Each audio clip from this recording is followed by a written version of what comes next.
Hey everyone, and welcome back to the Weekly Awakening podcast. It's your host, Colleen. How is everyone doing?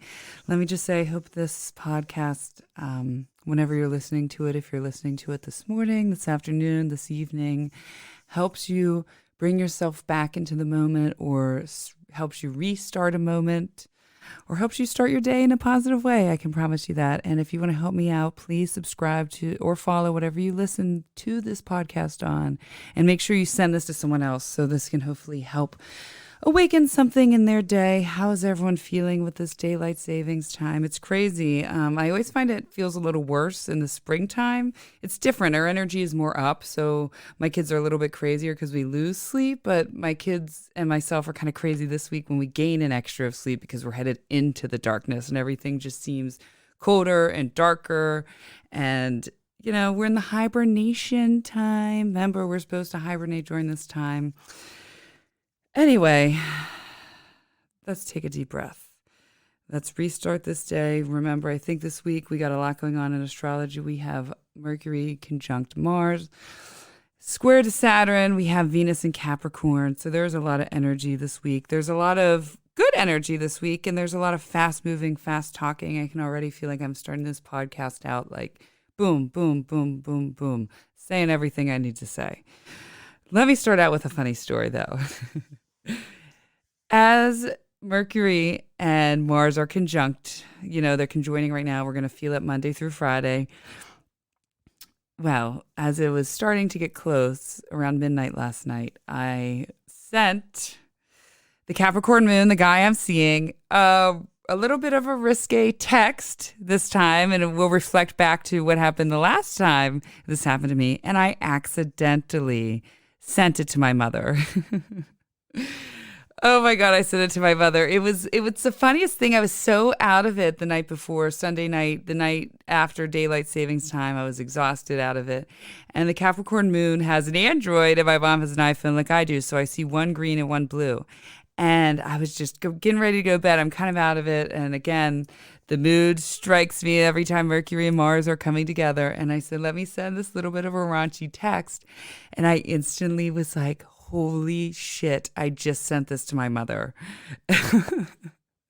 And I tried to like delete it, you know, but it doesn't delete on her end. I try to hurry up and delete it. It just shows on my end of my text that I deleted it. And I was just like, ha ha ha, that was a joke. I also used the word daddy in the text message. That was a joke. And then she never responded, which made it worse. And I think we're just going to pretend. She won't listen to this podcast, so I think we're going to just pretend like it didn't happen. I'm sure I'll hear it from her in person. But today, she never said anything. And then today, I texted her about my kids, and she responded to that. So now, the last time I had Mercury Mars conjoined in Virgo, as you guys remember, my TikTok got deleted because I made a little bit of a video that was, again, risque, and it got taken down. Even though I posted it to private, I meant to delete it right away. I wanted to send it to the Capricorn moon. I just wanted to use the music and do a little editing, and I forgot to do it. And when I got back on my phone the next morning, again, it never went private. I mean, it never went public. It was private. They were like, oh, your TikTok page, which had 17,000 followers, not that I'm thinking about it anymore, resenting it anymore, just kidding, has been permanently deleted. And I'm like, I need to watch myself when Mercury and Mars gets together. And I think that can be the lesson, right? Let's take it fun first. Again, Mars has our aggression or sexuality, where we're going. And when it's Mercury, it's a lot about the mental. And I think here in North America, as it heads to the dark time of the year, the winter time, things get a little bit freakier. We head into Scorpio season, things get a little bit freakier and a little bit crazier. And I have Mars in my house of marriage. So again, I feel like when I have, you know, and we have it in Scorpio, I'm like, I get a little bit crazier, but somehow I keep getting myself into trouble with accidentally doing something. So I need to maybe see where the lesson is in that. So I hope that made people's laugh, because it was seriously the most embarrassing, yet like I could not even intolerable, because I could not stop laughing. Ridiculous. Okay. So we're just, you know, sorry, mom. Sorry, mom. That's all I'm going to say.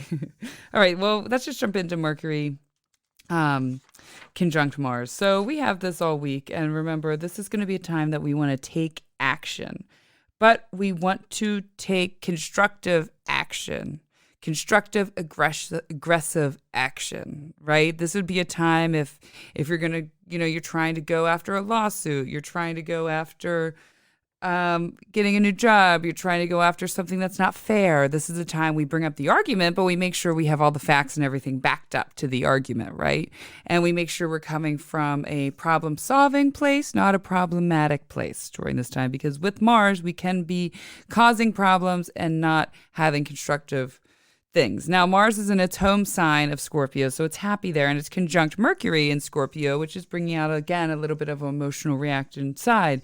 So this would be sort of like, I'm going to take on the passion. I have a lot of passion to get things done, and I'm going to get it done. But remember, needs to be constructive because it can take your world down and deconstruct things. This is going to be a good time to problem solve, to really sit there and think and be able to think quick on your feet, act on your feet, and say, hey, this problem is happening, or I'm finally ready to see clarity and solve a problem that's been currently happening in my life. It's a time to stand up for yourself, be your own moral support, be the person that says, hey, I'm going to activate, I'm going to not activate, I'm going to advocate for myself. This is what I believe in. I believe in myself, and I'm going to do this. This energy right now is on your side for this. Remember, though, Mars is the god of war and can be a little cocky, can be a little bit too full of himself. So on the same side, you might be doing it too much, or you might be seeing how your vanity, your ego is hurting you during this time, hurting your thinking. So there's a fine balance between that, right? Ego is not all bad. It's not all good. It was important. It protected us. It's how we get things in life. It's how we get through life. It's the sun. It's a beautiful part, but taken too far, and it can blow us up very easily. So remember, this is the time we're going to be quick to confrontation, but get something done. Now, let me tell you, quick to confrontation, and we have an opposing Saturn. And then today we had yesterday, this is out today, yesterday we had the Capricorn moon, today we have an Aquarius moon. It is hard to parent. It's hard to parent. I'm just going to throw that out there. And for those of you who want kids and don't have them yet, they're amazing. They're beautiful. They're a wonderful blessing. But it's hard. There's a lot we don't talk about. We talk the hardness of the beginning, right? We talk about the no sleep. We talk about this. We talk about that. We don't talk about, though, when our kids are getting emotions, when they're learning, when they're growing, when they're wild, when they're threatening, emotional things, when they're threatening, hey, I'm going to kill myself. Hey, and again, kids have said that. I am struggling myself with my own older son, sort of saying things along those lines and making him understand these emotional reactions he's having. And it is tough. It's tough to teach our kids. We see where we maybe went wrong. We see ourselves and our children and the things that we should have maybe done differently, or the reactions. Half the time I see my kids and I'm like, holy shit, that's my reaction. Or that's my mom's reaction, even worse. That's what we're working on with a lot of things. And I'm like, damn, it is hard. It's hard to maintain all day. It's hard to work, to maintain a social life, to maintain some sort of friends, a balance, yourself, and in the middle as moms, dads, whoever the primary caretaker are, we're all working, we're all going, we're all trying to keep up on social media, keep up with something. I know even just myself doing this. And it's hard to find time for ourselves. It's hard to just say, hey, at the end of the day, I'm mentally, emotionally, physically exhausted, and it can be hard. So I'm just saying it is tough. And I think this is gonna bring up a lot of that. I think because Venus is in there. We got Venus in Capricorn right now, and it's going to bring up a lot of damn, we're going to have feelings of seeing the rewards of our kids this week, but also this is hard. This is really hard parenting. I know it's hard for me. I'm not strict at all. I am and I'm not, right? And I was raised by a mother and a father who let me get away with everything. I was the baby of a big family, and they had me when they were older, so they were exhausted. And I was also ruthless, totally ruthless. So I got away with things. And I'm like, let me hold true to my punishment. I actually today put my kid in timeout for 25 minutes. I have never put him in that long. I've never even set a timer. I'm like, yeah, 5 minutes. Next thing I know, they're off doing something and not even, I said, I need to get stricter with how I go about life. Now, if you don't have kids or this is something else, how can you get stricter within your life? How can you get strict with yourself? How can you get strict with your heart, with Capricorn, with Venus and Capricorn? And again, I'm jumping subjects a little bit, but how can you get yourself going? This is going to be a time with Mercury conjunct Mars where we really see our mental illness, if we have it, or not just mental illness, we're going to see our mental health, be front and center. And it's going to be like, hey, when we show up to these things that happen throughout the week, the good and the bad, how are we showing up? How are we showing up for ourselves? Are we taking care of ourselves to the best of our ability, speaking on our truth, speaking when we're upset? Or are we running and hiding and, filling our cup up with all of our voids instead of filling it up with the stuff that we know helps our mind, body, and soul? And are we just isolating? Are we like, hey, I need to get out of this isolation chamber and I need to take control of my mind and therefore take control of my life? Again, this is going to be a time because it's square to Saturn. Saturn, the Lord of Karma, is going to be bringing in some karma. So this is a time when we go about things that we're either going to get our repercussions or we're going to get results. And again, with Mercury conjoined Mars, it's going to be a little bit more of results, but it all is up to you and how you handle your aggressive plan or your plan of action. Sit down before you take an action step this week and say, is this constructive? Is this going to bring me what I need?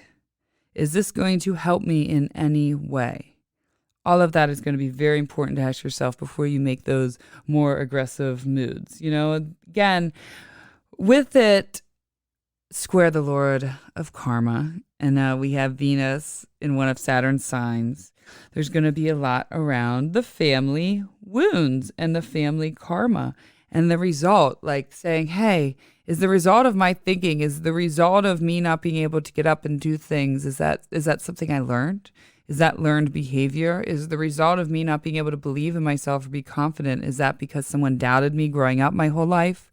That's where we need to start. That's where we need to go. I know some people say, oh, it's not always about the child. It's not always about the inner child in us, but it is, right?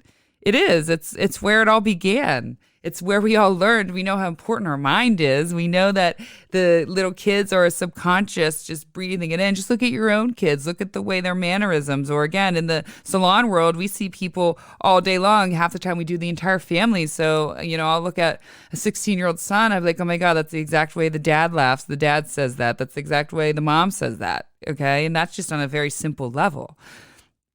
So a lot of the ways we go around about our life, especially emotionally, it begins in our childhood, begins with what we had learned. Family wounds, and oftentimes what we were taught or shown was taught to our parents, our siblings, our aunts, or uncles. It's this cycle.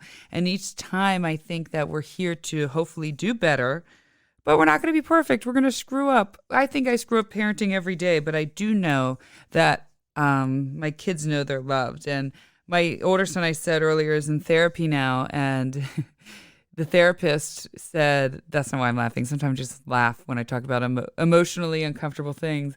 Said, I can tell that he's really well loved. And I said, shit, that means a lot. No matter what comes out of this, at least I know that, my son is showing actions of being well loved. And that's the biggest message I want to get across to my kids. And I think we all want to get across to our kids. Our parents tried our hardest. And sometimes myself included, I'm sitting there talking about, what they caused, not what they did. And it's easy to stay in that energy of a little bit of victimhood, right? Or whatever, or still like kind of resentment if I'm still talking about, well, my mom does still piss me off every week. But if I'm still talking about, the resentments, I'm still staying in that. And instead of saying, well, you know what, my mother, she has done a lot and she's taken care of me and she was there in my drug addiction and she was there.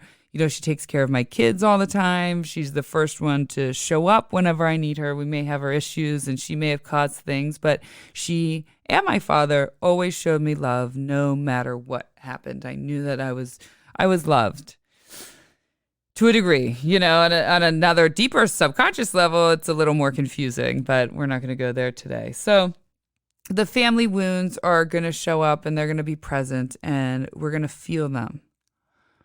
Ask yourself, if you don't want to feel them, if you keep pushing them away, what are you scared of feeling? That emotional reaction?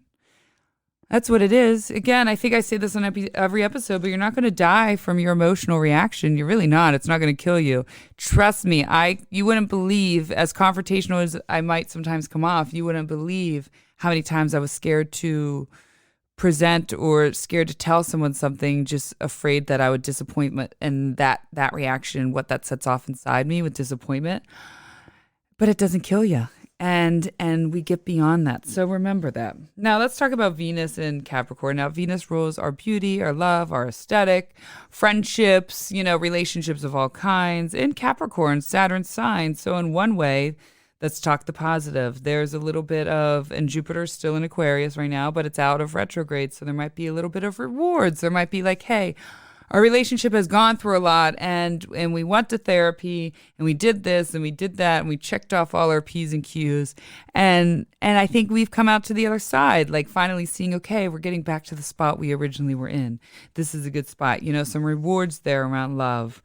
But again, there's going to be a lot of karma around there. Venus is about to be retrograde. It's going to go retrograde while it's in Capricorn, bringing reversals to love, bringing reversals to friendship. It can bring, end things, and it can bring things back again and bring them alive. Sometimes it's not even, again, Venus retrogrades every 18 months. So there's a little bit of this speaks a little bit louder again in our personal relationships more than Mercury. Mercury retrograde kind of, it rules like the day to day and maybe short arguments and things like that. But Venus, we're going to see a little bit of bigger things. The last time retrograded was in May of 2020. I think it started at the end of April 2020. And we all know where we were inside our houses at that point, doing whatever we were doing. I was doing a lot of hiking during that time. But think back to that. How did we feel about love? How did we, present our creative pleasures? What were you working on? Your creative work, your arts back. I think a lot of us were working on podcasts and tarot cards and astrology and all the things we could do out of our house. Maybe this is bringing back a new cycle there. Maybe it's telling you to revisit it, or maybe all the work that you started this last retrograde, Venus retrograde, is finally coming to life. Again, in Capricorn, we're going to see the rewards with karma, especially if you put in the hard work. Karma is like climbing to Mount Everest, and then just to find out that you got to climb another little bit of a peak at the very top, and then you see the reward, right? You feel the internal bliss. And so there's going to be a lot of that around those things. And friendships, there's also going to be, it's going to be hard because with Capricorn and Saturn, it's we see a lot of judging. We're going to sit there and we're going to say, I'm judging that person. I'm judging my friends. I'm judging my loved ones. I'm doing this. I'm doing that, instead of looking at my part. Why am I judging?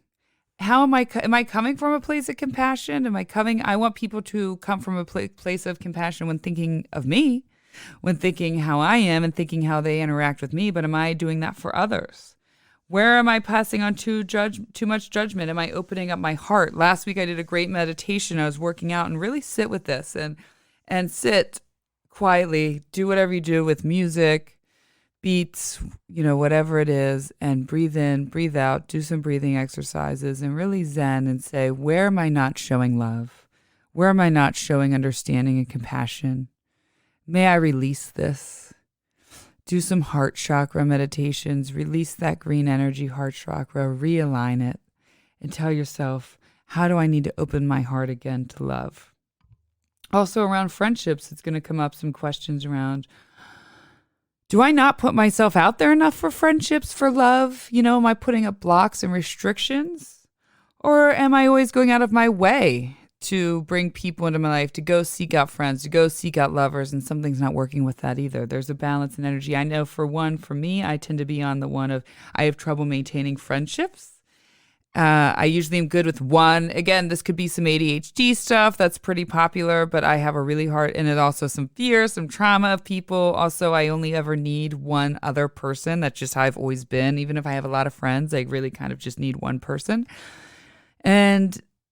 But I don't necessarily want to be restricted by that. I want to try to reach out to people and say, hey, why do I always let this connection go? Because I know I am guilty of being the one who won't text you first. I'm totally guilty of it. Even though I'm thinking about you, you're on my mind. That is one of my own issues. And maybe I'm really going to take a look at that as I talk about it this month with Venus there.